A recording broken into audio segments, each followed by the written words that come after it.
Assalamu alaykum qadrli savatdaşlar. Farabi Tor dersxanasına hoş geldinler. Bugün hazırkı zaman Uyghur Dili dersimizin 4. dersi Uyghur Dili hakkında söylep ötümüz. Dersimizin başlaştığından burun ötken saatlik dersimiz sorgan iki sualımızın cevabını berip ötümüz.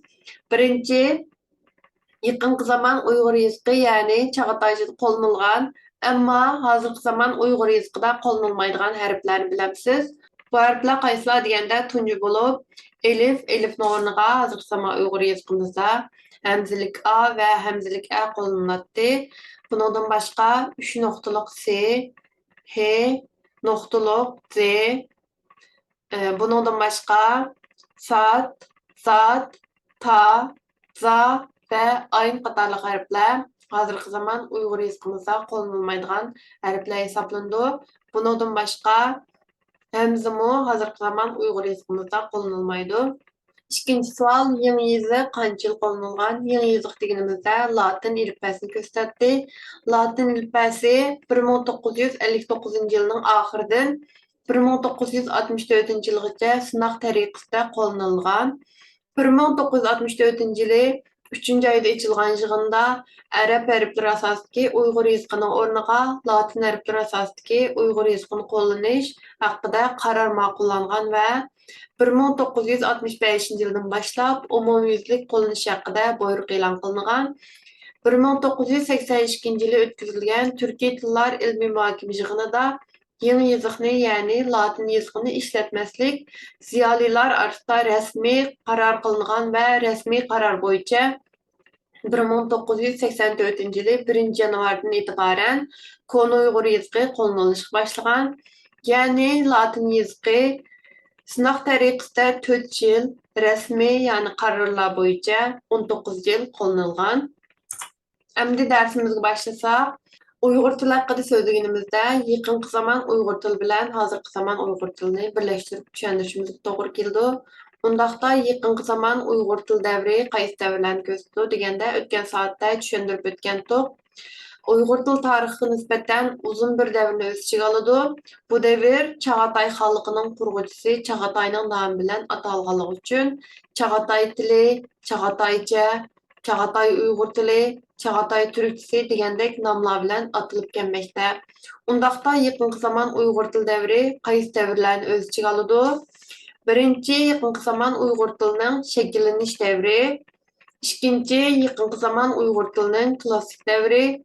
Uchinchi, yaqinqi zaman Uyghur tilining keyingi davri degandek 3 davrni o'z ichiga oladi. Yaqinqi zaman Uyghur tilining shakllanish davri deganimizda 1300 yillardan 1400 yillargacha bo'lgan davrni ko'rsatadi.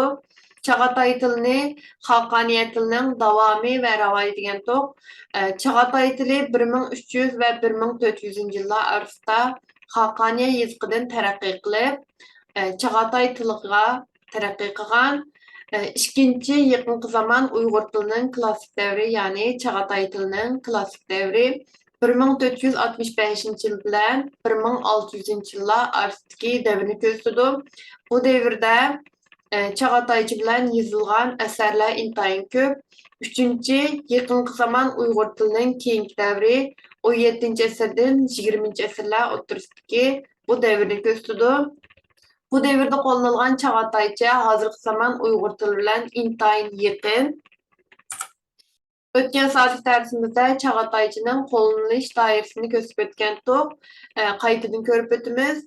Çağatayca Şərqdə Qumuldan tartib Qərbdə Amu dəryasıgacha, hətta Misirdə qurulğan məmlüklər sultanlarıgacha, Şimalda Qorğasdan Cənubda Hindistanның paytaxtı Dehlining şimalgacha bo'lgan keng territoriyada qo'llanilgan hokimiyat yazıqı hesablanadi. Bundaqda biz statistikadan ko'rganimizdek Çağataycha Xaqaniya yazıqının davomi va ravojidir. Xarezmchimi o'xshashla Xaqaniya yazıqının davomi va ravojidir. Shu bo'yicha hozirgi zaman Uyg'ur tili, O'zbek tili, Turkman tili, Qozoq tili va Tatar tili qatorliq turkiy tillar o'xshashla Chagatai tilining davomi va ravojidir. Hozirgi zaman Uyg'ur tili davri 20-asrning 30-yillarida hozirgi zaman Uyg'ur tili shakllangan va tadrijiy holda bugungi holga kelgan. 19 asırning 50 yillardan 20 asırning 30 yillargacha bo'lgan davr. Yaqinqi zaman Uyg'ur tilidan hozirgi zaman Uyg'ur tiliga ko'chishdagi o'tkinchi bosqich bo'lgan degan qarashlar mavjud. Tilning taraqqiyoti portlash xarakterlik bo'lmaydi, balki kon til omillarining yo'qolishi va yangi til omillarining paydinpay qo'shilishi bilan amalga oshdi. Bu deganimiz har qanday til va yeziq bir necha kunning ichida yangi bir til va yeziq bo'lib shakllanmaydi, balki necha o'n yoki necha yuz yillar ichida taraqqiy qilib yangi bir til va yeziq bo'lib shakllandi. Hozirgi zaman Uyg'ur adabiy tiliga kelsak, hozirgi zaman Uyg'ur adabiy tili bilan hozirgi zaman Uyg'ur tilining farqi nima deganini bilishimizga to'g'ri keldi. Har qanday bir millatning o'rtaq tili odatda jonliq til, ya'ni eg'iz tili va yeziq tili degan ikki xil shaklni o'z ichiga oladi. Yeziq tili jonliq til uchun yetakchilik rolini o'ynaydi. Jonliq til tovushlari, yeziq tili bo'lsa, til orqali ifodalanadigan bo'lg'achqa, bular ro'shan farqga ega. Yeziq tili jonliq tilga qaraganda mukammal va qiliplashgan bo'ladi. Lekin yeziq tilining o'zi yanada adabiy til hisoblanmaydi. Adabiy til deganda milliy o'rtaq tilning pishqilab ishlangan, qiliplashtirilgan shakli adabiy tilni ko'rsatadi. Adabiy til tilshunoslar, ilmiy xodimlar tarafidan fonetika, leksika, grammatik jihatlarda o'lchamlarga tushirilgan, qiliplashtirilgan bo'ladi. Hozirgi zaman Uyg'ur adabiy tilini adabiy yeziq tili va adabiy jonliq til deb ikkiga ayiramiz. Undaqda adabiy yeziq tili deganimizda adabiy yeziq tili gazet, jurnal, kitob, hujjat va aloqalarda qo'llanadi. Adabiy yeziq tili imlo qoidasini o'ziga yetakchi qilgan bo'ladi. Adabiy jonliq til deganimizda radio, televiziya, kino, teatr, doklad, leksiya, tashviqot va o'qitish ishlarida qo'llaniladi. Adabiy jonliq til talaffuz qoidasini o'ziga yetakchi qiladi. Hozirgi zaman Uyg'ur tili bilan hozirgi zaman Uyg'ur adabiy tilining farqi degan to'q. Hozirgi zaman Uyg'ur tili har xil dialekt va shivlarni o'z ichiga olgan bo'ladi. Ammo hozirgi zaman Uyg'ur adabiy tili pishqilab ishlangan va qiliplashtirilgan imlo qoidasi va talaffuz qoidasini o'ziga yetakchi qilgan til hisoblanadi. Endi hozirgi zaman Uyg'ur tilining dialektlarini ko'rib o'tamiz. Dialekt deganimizda umumiy xalq tilining yoki milliy adabiy tilining rayon xarakterlik tarmoqi, ya'ni yerlik varianti dialekt deyiladi. Hozirgi zaman Uyg'ur tili markaziy dialekt, Xotan dialekti, Lopnur dialekti deb 3 dialektga ayrilgan. Markaziy dialekt deganimizda nisbatan adabiy tilimizga yaqin bo'lgan, nopos jihatda boshqa dialektlarga qaraganda ko'p bo'lgan, Sharqda Qumuldan tortib Eli, Turpan, Urumchi, Qaramay, Korla, Aqsu, Kucha, Qashqar qatorliq rayonlarda yashaydigan Uyg'urlarning tilini o'z ichiga oladi. Xotan dialekti deganimizda so'zlash kuchlar, yer ko'lami va nopos jihatda markaziy dialektdan qolsa ikkinchi o'rinda turadi. Xotan dialekti tavasidagi har qaysi noyalar o'xshashmagan darajada ba'zi shiv farqlariga ega. Üçüncü Lopnur dialekti. Lopnur dialekti deganimizda Lopnur noyasida so'zlashadigan kishi soni yuqoridagi ikki dialekt bilan so'zlashuvchilardan, ya'ni markaziy dialekt va Xotan dialektida so'zlashuvchilardan xilli oz bo'lsa-mu, fonetika, leksika va grammatik jihatda o'zgachalikka ega dialekt hisoblanadi. Endi dialektdan kichik bo'lgan shivini ko'rib o'tamiz. Shiva deganimizda bir dialekt ichidagi rayonlarning bir-biridan ma'lum jihatda farqlanadigan yerlik tili shiva deb ataladi. Shiva dialektning tarmoqi yoki yerlik variantidir. Az önce deb o'tganimizdek Uyg'ur tili markaziy dialekt, Xotan dialekti va Lopnur dialekti deb uchga ayriladi.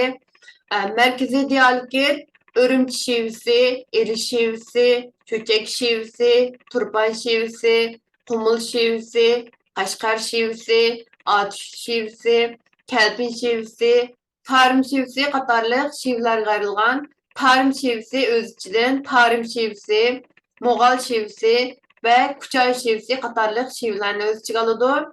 İkinci Xoten dialekti. Xoten dialekti Kiriye şivisi, Lop şivisi, İliç şivisi, Qarqaş şivisi, Gomu şivisi qatarlıq 5 şivini öz içigə aldı. Lopnur dialekti faqatla Lopnur nahiyyəsində qolanılğaçqa ayrım şivlərə ayrılmagan. Əmdi Uyğur tiliga başqa tillarning ta'sirini ko'rib o'tamiz. Uyğur tiliga tarix bo'yicha qaysi tillar ta'sir qilgan deganda, birinchi arab tilining ta'siri. Arab tili Uyg'urlar islom dinini qabul qilgan vaqtdan boshlandi. Ya'ni 10-asrdagi Qarxonlar xonligining xoni Sultan Tuquraxon davrida boshlangan. İkinci Fars tilining ta'siri. Uyg'ur tiliga Fars tilining ta'siri 9-asrda boshlangan ijtimoiy aloqa vositasi bilan boshlangan. Deb o'tganimizdek, Uyg'urlar islom dinini arablardan bevosita qabul qilmasdan, balki farislarning vositasi bilan qabul qilgan. Uchinchi Xitoy tilining ta'siri. Uyg'ur tiliga Xitoy tilining ta'siri Uyg'ur xonligi davrida boshlangan, ya'ni qadimgi Uyg'ur yozig'ida Xitoy tilidan intayin ko'p asarlar tarjima qilingan. To'rtinchi Rus tilining ta'siri. Rus tilining ta'siri 19-asrda boshlangan bo'lib, ya'ni Char Rossiyaning Turkiston ishg'oli mezgilida boshlangan. Beshinchi boshqa tillarning ta'siri. Uyg'ur tiliga arab tili, fars tili, Xitoy tili va rus tilidan boshqa ingliz tili va fransuz tili qatorliq tillarning ta'siri bo'lgan. Buningdan boshqa mo'g'ul tilining belgilik ta'siri bor. Buning ichidagi ingliz tili asosan texnologiya taraqqiy qilgandan boshlab Uyg'ur tiliga boshqa tillarga o'xshashlar ta'sir qilishga boshlagan. Endi Uyg'urlar tarixda uchrashgan dinlar bilan tanishib o'tamiz. Undaqda din bilan tilning munosabati nima deganda, Uyg'urlar tarixda ba'zi dinlarni qabul qilish bilan birga shu dinlarga e'tiqod qiladigan ba'zi millatlarning tilidan o'z tiliga intayin nurg'un so'zlarni qabul qilgan. Bu dinlar qaysilar deganda, Shaman dini, Mani dini, Budda dini, Ateşperestlik dini, Nestorian dini va Islom dini qatorliqlar.